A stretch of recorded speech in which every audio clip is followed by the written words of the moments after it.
If UNRWA is unable to operate, it'd likely see the collapse of the humanitarian system in Gaza. UNICEF would become effectively unable to distribute life-saving supplies. Here I'm talking vaccines, I'm talking winter clothes, I'm talking hygiene kits, health kits, water and sanitation, RUTF on malnutrition, and we know, again, we're knocking on the door of famine, and all range of nutrition supplies. So a decision such as this suddenly means that a new way has been found to kill children.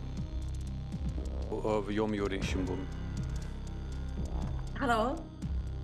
Can you hear me? You take away the healthcare workers, you take away the nutritional support, you take away the people who will provide the life-saving supplies for a population that is physically, absolutely on death's door, and psychologically, of course, in uncharted territory. You take away these healthcare workers, you take away the nutritionists, then we will see many more children die.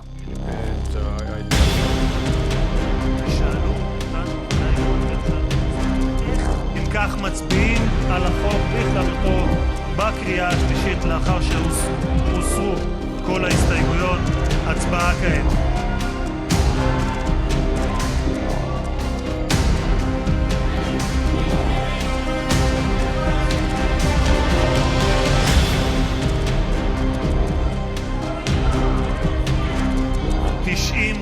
בעד, 10 נגד. אני קובע כי הצעת החוק התקבלה בקריאה השלישית ותיכנס לספר החוקים.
Afternoon, everyone.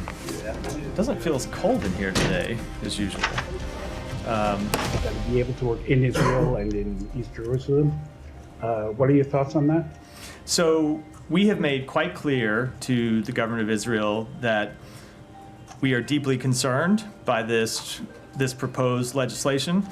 The Secretary raised this in the letter that he sent with Secretary of Defense, the Secretary of Defense to Minister of Defense Gallant and Minister of Strategic Affairs Dermer a little over 2 weeks ago. As he made clear in that letter, passage of this legislation could have implications under U.S. law and U.S. policy. That remains the case. Look,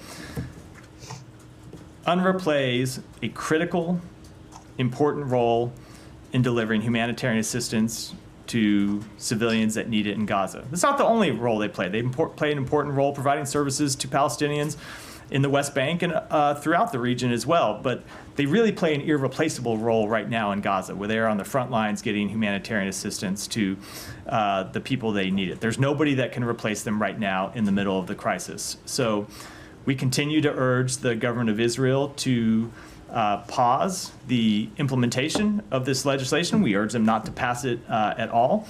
And we will consider next steps based on what happens in the days ahead.